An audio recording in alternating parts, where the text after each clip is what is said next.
Welcome to English with Stuart.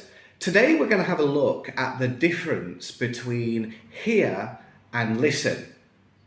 Now, if you've watched my video about see and watch and the difference between the two verbs see and watch, you'll already understand the difference between an active action and a passive action.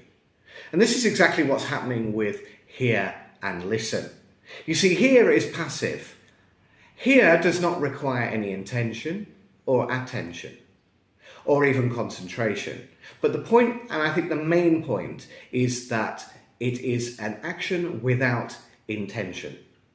For example, right now I can hear the birds in the garden, but I'm not listening to them.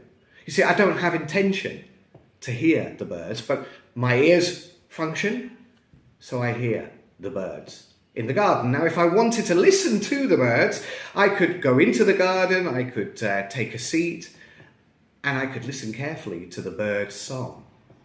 That would be with concentration and intention. I'll give you a good example. A few months ago, a student of mine said to me, "Oof, I've had a terrible night last night." And I saw her on the video, and she did look very tired. And I said, "Why? What happened?"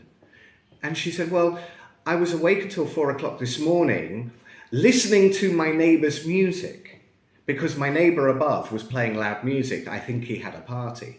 And I said, "Well, are you sure? Listening to, or you heard his music?" And she looked at me blankly, and I said, "Well, did you have an intention to listen to his music?" And she said, No, not at all. I was trying to sleep." I said, "Well, you heard his music. You weren't listening to." Because listening to will show intention.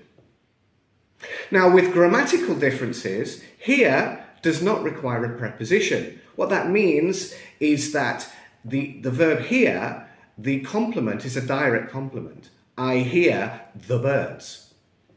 But with listen, you always need a preposition, and the most common preposition is to. I listen to the birds. Now, I know that because my students are Spanish speakers, the majority of my students are Spanish speakers, that in Spanish you can use a preposition or not use a preposition depending on what type of object the complement is. But in English, you always need the preposition to. Okay, so that's the difference between listen and hear. I hope that helps.